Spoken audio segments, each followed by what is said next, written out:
Sejam bem-vindos a mais um vídeo sobre fundos imobiliários aqui no canal do Professor Baroni. E eu já vou começar com uma pergunta que provavelmente é a primeira que você está se fazendo. Quem é esse cara? Cadê o Professor Baroni, né? Meu nome é Vitor Nagashima, eu sou da equipe do Professor Baroni e normalmente eu tô atrás das câmeras, eu tô nos bastidores, né? Sempre com o Baroni ali em eventos, em filmagens, junto com ele no trabalho que ele faz nas redes sociais. E ele me convidou para apresentar esse quadro novo, que é o quadro Como Eu Fiz, né? Essa brincadeira, esse trocadilho. A ideia desse quadro é a gente explorar um pouco melhor o tema sobre o que é a liberdade financeira. Liberdade financeira não é você sair na rua jogando dinheiro assim, ó, para todo lado e tal. Não, liberdade financeira é você ter o poder de escolha, é você começar a ser senhor do seu destino, né? A conseguir tocar as rédeas, pegar as rédeas da sua própria vida ali e direcionar para aquilo que você quer fazer, para aquilo que você quer realmente construir. Por isso que esse conceito ele ainda é um pouco abrangente, a gente está trabalhando ele nesse quadro. Fiz uma introdução um pouco mais longa, já que esse aqui é o primeiro vídeo que eu estou gravando do Como Eu Fiz, e eu queria pedir a gentileza aí, né, a licença de vocês, da audiência, para que curta esse vídeo aqui, comenta nesse vídeo, dá um apoio pra gente, para esse quadro novo, que tá virando um quadro de fato, porque ele é o resultado de algumas lives que o Baroni fez com algumas pessoas convidadas, né? Então dá um apoio pra gente, se você não é inscrito no canal ainda, se inscreva. E para inaugurar esse quadro, eu falei pro Baroni que eu achei que tinha uma pessoa que fazia muito sentido trazer aqui pra gente conversar sobre liberdade financeira e sobre legado, né? Sobre como a gente consegue passar isso à frente, adiante ali na nossa família, na nossa sociedade, por que não? E eu convidei meu irmão, Rafael. Fala, Rafa, tudo bom? E aí, Vitor, tudo bem? Bem-vindo aí pro canal. Obrigado. Rafa, assim, um prazer enorme, né, estar com você aqui. Eu acho que vai fazer muito sentido você contar para a audiência aqui do Baroni como é que você pensa nessa evolução ali como investidores para os seus 3 filhos ali, né? Mas antes, vamos começar falando de você. Rafa, conta pra gente aqui. Quantos anos você tem atualmente e há quanto tempo você investe? Atualmente, eu tô com 43 anos, eu sou engenheiro de formação, né? Sou casado, eu tô no segundo casamento e tenho 3 filhos. Uma menina no primeiro casamento e 2 meninos agora no casamento atual. Essa jornada de investimento, assim, é uma coisa assim, hoje me fascina muito, eu gosto muito disso, mas comecei totalmente errado, errei muito, fui e voltei várias vezes, né? Comecei lá em 2008, comprei ações em 2008 e eu vendi elas em 2008 mesmo, porque assim, é aquele negócio, né? Você tá olhando o seu investimento, você fala, vale R$1.000, aí no outro dia vale 900, 800, 700, você fala, o que está acontecendo? Eu preciso me livrar disso, né? E uma coisa que eu acho que faltava naquela época para mim, de 2008, era a visão de longo prazo e era entender realmente quais que são os objetivos que eu tinha simplesmente investindo que tinham que fazer sentido, tem que fazer sentido para a sua vida, né? Então isso voltou muito tempo depois, né? Eu comecei desde 2017, eu voltei, né, a investir, só que já com um pouco mais de bagagem, não só a bagagem de entender melhor o dinheiro, né, maturidade de vida, profissional também, mas ter mais informação disponível, né? Em 2008 praticamente não tinha nada. Em 2017 já tinha alguns blogs, já tinha até o Professor Baroni que eu já tinha visto, né? Mas eram coisas assim muito esporádicas, não era, eu não acompanhava como eu acompanho hoje em dia. Comecei comprando tudo errado. Comprei fundo de agência bancária, porque eu fui olhar o dividend yield, só olhei o dividend yield. Comprei fundo de faculdade, que depois, quando entrou a pandemia, na verdade eu acabei segurando um pouco o fundo de faculdade, mas na hora que entrou a pandemia eu já ensino à distância, esse negócio vai pegar, vai transformar, ninguém mais vai ter muito prédio.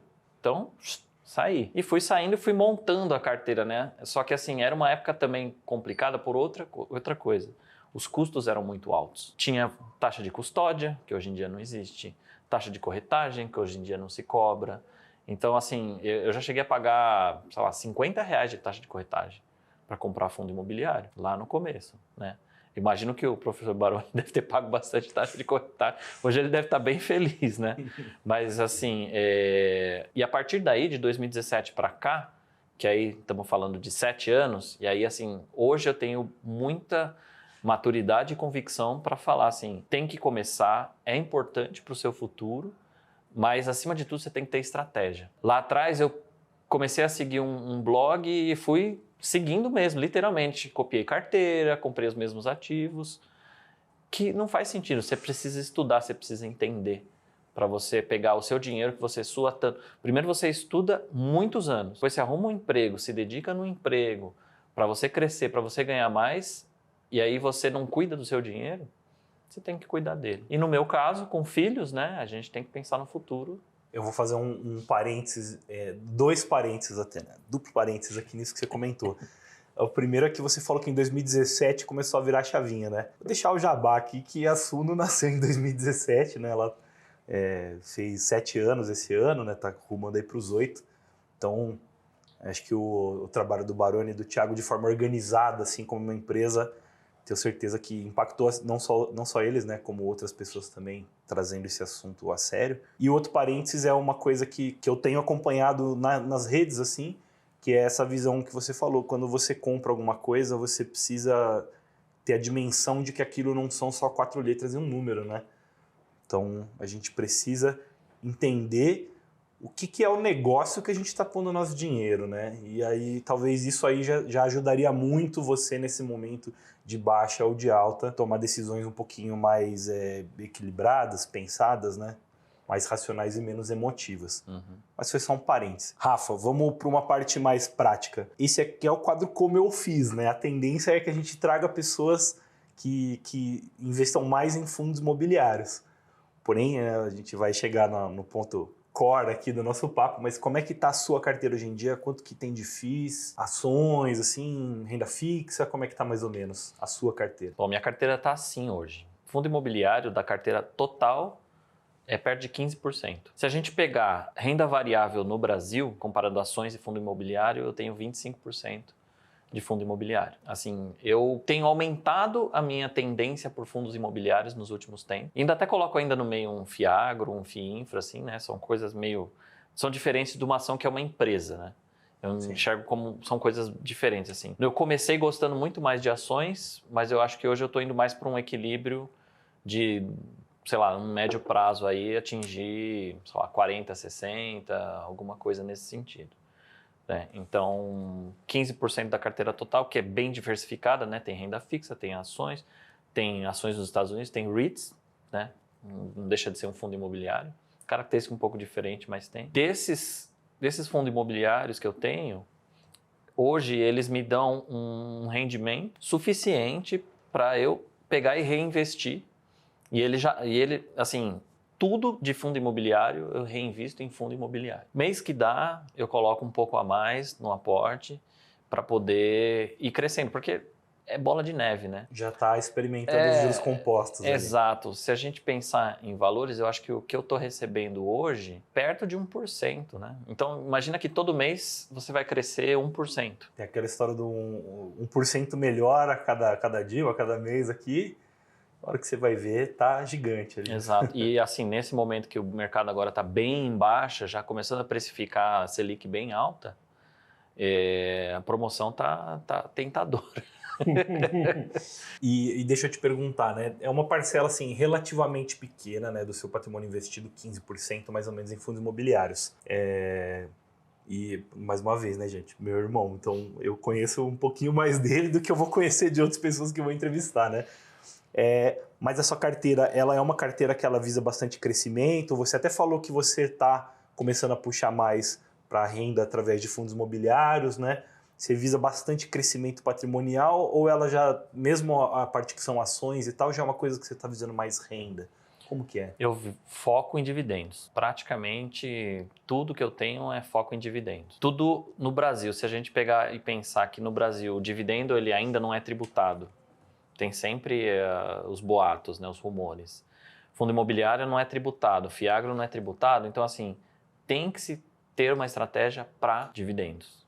Agora, o que eu tenho fora nos Estados Unidos, aí já é um pouco diferente, porque lá o dividendo já é tributado.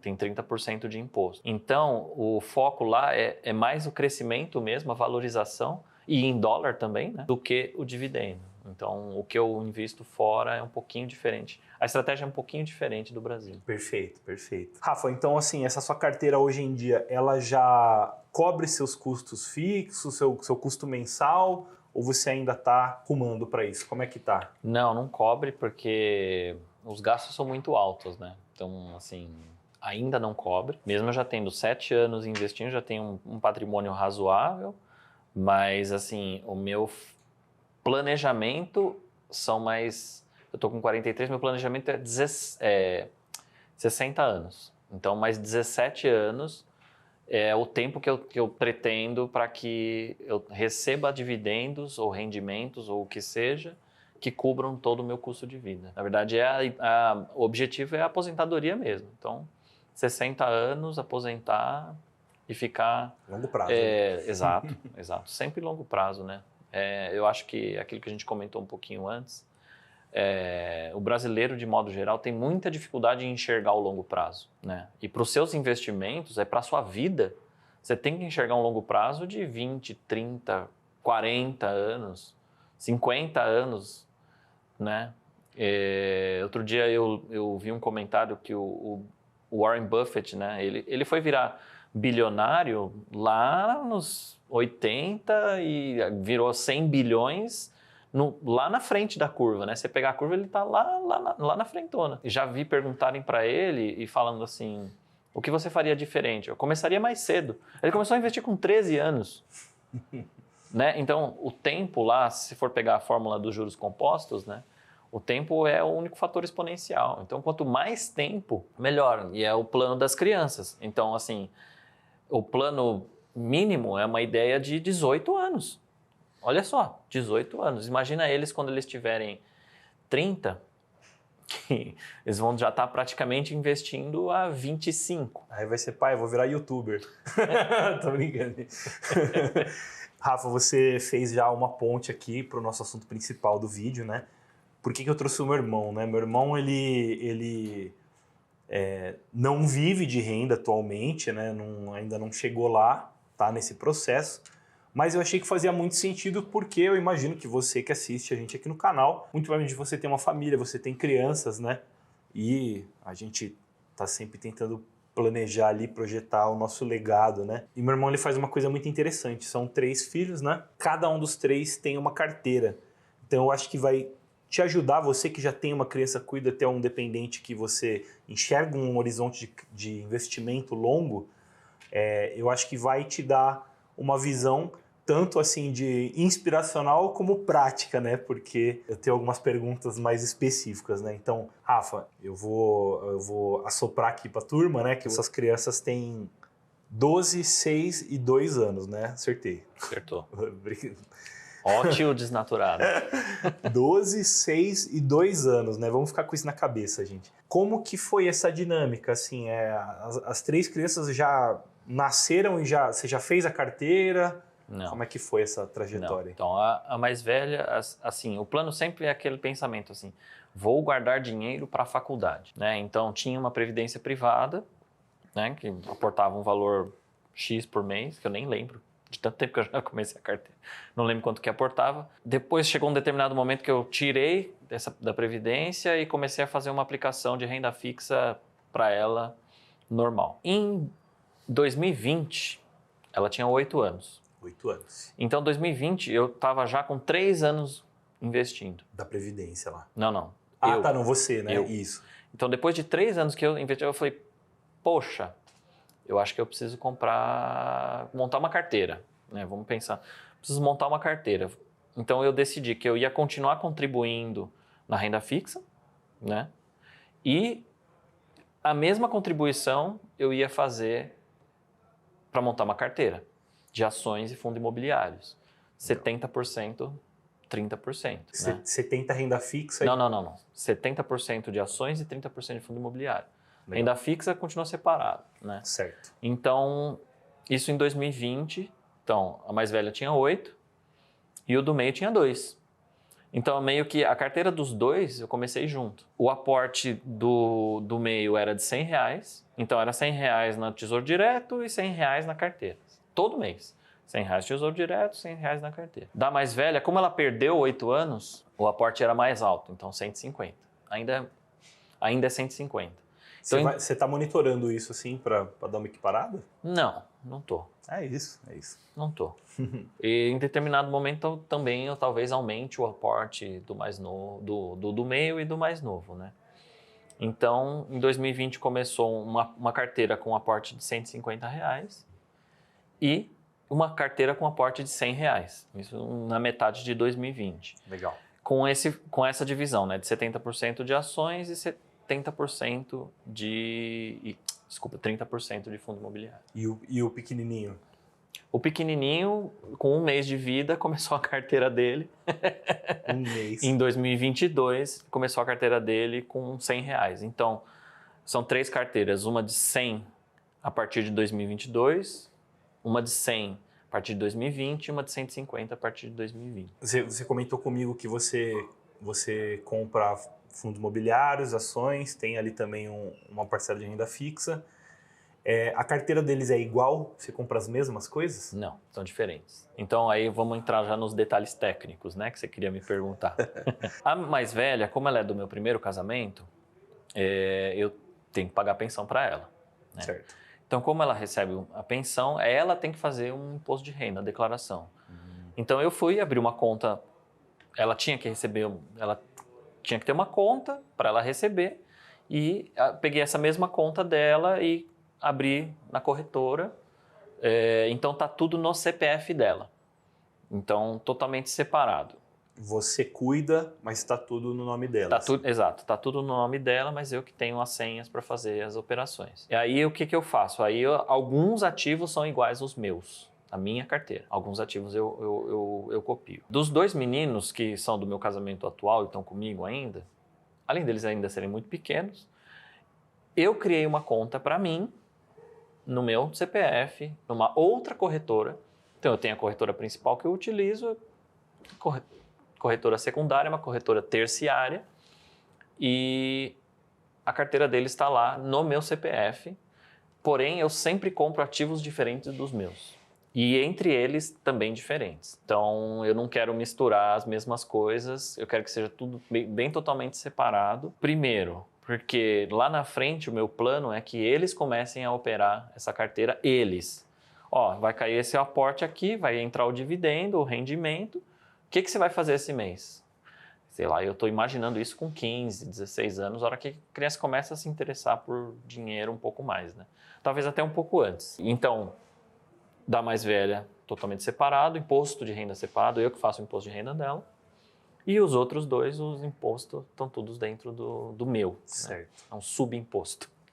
Certo. Então, num dado momento, você vai precisar também ver essa questão de passar para eles, de fato, para o CPF deles ali, vai ter uma questão... Aí, faz uma doação, né? Espero que a carteira esteja bem gorda lá na frente, né? Mas ao mesmo tempo para pagar o menos imposto possível, né? Mas enquanto eles estiverem manipulando e se não tiver problema, eu mantenho no meu e vai passando aos poucos. Rafa, fala uma coisa para mim. Você falou aí que, então, por mês, de 100 a 150 reais em renda variável para cada uma das crianças. E que essas carteiras começaram ali em 2020, né? A do pequenininho um pouquinho depois. Como que tá o rendimento aí das crianças, né? Tá dando um turu legal já? Sim. Já dá um valor assim... Eu acabo olhando só o ano, né? Eu não me preocupo muito com o mês a mês. Eu acabo olhando o ano, como é que tá, e tem que ser uma coisa sempre crescente, né? A mesma coisa que eu olho para os meus, tem que estar sempre crescendo. Legal. Mas tá assim, nada mais velha, tá em 43 por mês, reais, só fundo imobiliário. Opa. Só fundo imobiliário. Lembra que tem 70% dessa carteira que é de ações. Do meio tá R$18 e do pequenininho tá R$7. R$7 já dá para comprar uma cotinha, dependendo ali. Tem umas coisinhas ali que dá para comprar com pouco dinheiro. E deixa eu perguntar que tipo de fundo que você acaba comprando, assim, né? Porque, né? Primeiro que você não tá no dia a dia ali, né? Respirando os fundos imobiliários e você está olhando para o longo prazo. Então, que tipo de setor ali que você vai? A gente não vai falar de ticker aqui, tá, gente? Não é essa a proposta. O que você compra, assim, né? O mais fácil de tudo, FOF. Para eles, é FOF. Porque aí é um só, um ticker só, que lá dentro vai ter uma listagem grande, vai ter uma gestão ativa, olhando ali se tira, se não tira, se sai ou se não sai, né? E então foi pela facilidade, exatamente pelo que você falou. Eu não estou olhando, não estou cuidando. Então, assim, é o mais fácil, é o mais prático. Então, é um FOF. Devo migrar para hedge fund, né? Um deles, até o spoiler, já está migrando já agora, tal, virou, então, que é da mais velha. Mas os outros eu estou começando a comprar só hedge fund. Então, eu devo fazer essa migração. Eu não vou vender, vou manter lá os FOFs, a não ser que vá acontecer alguma coisa, fique claro aí, eu saio da posição e ponho tudo em hedge fund, né? Ainda vou analisar se eu vou fazer isso ou não, mas a princípio é pensando só no longo prazo, é só pensando lá para frente, né? Então, eu quero um shopping, eu quero uma laje, eu quero um logístico, não, FOF. E até um comentário, né? Você falou que o do meio ele tá dando uns quantos? 18 reais, 18 reais de rendimento por mês, né? Por mês. Ó, De FII. Só de FIIs, né? Fora a parcela ali De ações que vai ter ali suas datas de pagamento, né? Olha que interessante, né? 18 reais por mês, 6 anos de idade, gente. Com uma carteira de 4 anos. Quando ele chegar nos 12 anos, possivelmente não vai ser o dobro disso, né? Porque a gente está falando de juros compostos, então vai ser mais. Quando chegar nos 18 anos, ali o triplo da idade dele atualmente, vai ser bem mais. E assim, eu e o Rafa, a gente não é de uma família de financistas, né? Não sei quem. Então assim, cara, ter esse dinheiro lá, ter esse patrimônio que está, digamos assim, protegido, né? Investido com um certo olhar ali para um devido controle de risco, né? Dentro daquilo que a gente acredita que dá para aguentar, né? E vai chegar lá na frente e vai ter esse patrimônio e vai ter essa renda no bolso. Então, olha o poder aí de decisão, né? O papo assim, né? De, pô, eu quero fazer tal faculdade, às vezes não tenho dinheiro, precisa fazer uma prova de bolsa, não sei se vai dar para viver lá, pagar, não, tudo bem, mas vai ter que vender um carro, fazer não sei o quê. Não, tudo isso a gente está abrindo essa possibilidade para que a vida das crianças aí possa ter realmente esse poder de escolha maior. E eu já vou fazer um gancho aqui que eu comentei sobre medo, né, sobre proteção. Rafa, você está investindo pensando nos seus filhos daqui a 15, 20 anos. Você não tem medo das coisas que você compra, de quebrar, de perder o dinheiro, de sumir, de virar pó, porque é uma coisa que eventualmente até nas redes o pessoal fala. Você não fica pensando nisso? Como é que é a sua ansiedade com o sobe e desce, a cota caiu, a cota subiu? Eu nem olho. Eu olho assim, o aporte é sempre no dia 15. Depois do dia 15, na verdade, né? Que aí, assim, tem o meu salário que eu recebo e os rendimentos que caem, geralmente no dia 15. Então, o aporte é no dia 16. Tá chegando. Essa é a hora que eu vou olhar. Essa é a hora que eu vou olhar. No caso do FII, como eu invisto em um só, não tem muito o que escolher. Se eu decidir que aquele mês eu vou comprar FII, é ali. Se tem alguma ação que eu acho que está com uma oportunidade boa, eu vou e compro aquela ação. Então, eu vou balanceando aquilo. Eu quero que os FIIs nas carteiras deles fiquem autossuficientes. Que caia um rendimento suficiente para eu sempre comprar com aquele rendimento mais uma cota. Legal. Mais uma cota, e mais uma cota, e mais uma cota. Essa que é a ideia. Então, assim, não tenho medo. Lógico, acompanho, não é no dia a dia, é um olhar muito eventual. Então, assim, não tem medo. Rafa, para a gente finalizar, as crianças são pequenas, né? A mais velha tem 12 anos. Você sente que esse seu processo de criar essa carteira deles já está dando uma consciência de educação financeira, de investimentos para eles? Você sente alguma coisinha? Eu sei que vai ser incipiente, mas você sente alguma coisa? Sinto, assim, a mais velha acho que é a que está mais próximo, né, de começar a entender dinheiro e tudo mais, assim. Eu sempre, vira e mexe, eu puxo uma ou outra conversa com ela, né, sobre dinheiro, né, sobre a educação financeira, né? Na escola dela teve um ano que teve aula, mas assim, é uma coisa muito superficial. Então, acho que assim, depende muito dos pais. Os pais têm um papel fundamental nesse sentido, né? Nós não tivemos educação, né? Mas a gente, pela nossa natureza, a gente foi buscar, conhecer, entender. Uma história engraçada do meio, né? Tá com 6 anos. Ele, no Natal do ano passado, ele ganhou R$100 de uma tia, né? Com um cofrinho, e ele não sabia o que fazer e tal. E eu falei, filho, ó, deixa eu te explicar. Esse dinheiro, se ele ficar aqui dentro desse cofre, ele perde valor ao longo do tempo, né? Eu usei palavras complexas mesmo. Ele perde valor ao longo do tempo. Então, a melhor coisa a se fazer é pegar esse dinheiro, investir ele, aplicar ele, né? Pôr ele no banco, usando palavras antigas, vamos pôr esse dinheiro no banco, que aí ele vai crescendo, né? Beleza. Ele guardou isso daí. Passado alguns meses, caiu o dente, né? Aí passou, a fada do dente deixou R$10 para ele.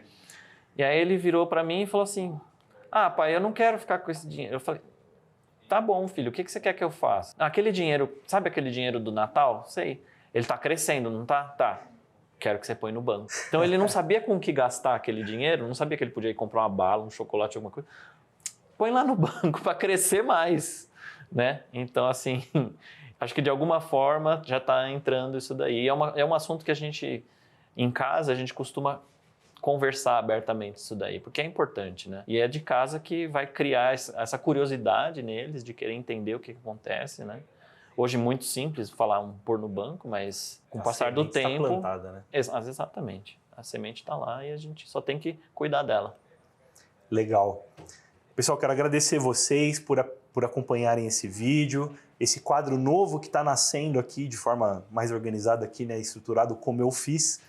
Eu vou pedir para você deixar o seu like aqui no vídeo, se você não for inscrito ainda, se inscreve e deixa um comentário, se puder ser um comentário de apoio, maravilha, mas se for uma crítica construtiva, vocês sabem como que a gente recebe crítica construtiva aqui no canal do Professor Baroni, né? Sempre com muito respeito, com muito carinho e olhando para aquilo que a gente possa melhorar. Para fechar esse vídeo aqui, eu vou dar o meu relato, na verdade, só para falar que, como vocês escutaram aqui no nosso papo, né? A nossa família, a gente, lógico, falou de dinheiro, mas nunca teve esse papo, essa percepção de juros, de inflação, de proteção patrimonial e de legado.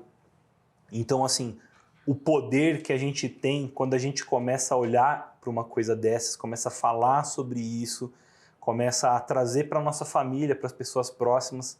Rafa, eu não tenho palavras, né, para te agradecer aí, não só como irmão, mas como uma pessoa que veio me falar isso e não foi assim me empurrando, não, você, papá, não. Foi sempre assim, cria essa consciência, entenda aquilo que está acontecendo com o seu dinheiro, que você precisa olhar para o longo prazo, que você precisa se planejar. Você plantou essa semente em mim e com certeza muito de eu estar aqui agora falando no canal do Professor Baroni tem a ver com isso, né? Tem a ver com esse apoio que você me deu, com esse ensinamento que você me trouxe.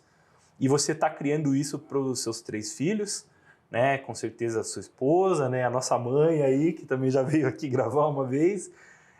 Então, eu acho que acima de tudo, acima do dinheiro que está ficando para as futuras gerações, que vai ser muito bem-vindo, você foi uma pessoa que tem deixado um legado na nossa educação financeira e para que a nossa família seja sadia financeiramente, que dinheiro nunca mais seja um problema e passe a ser sempre uma solução, né?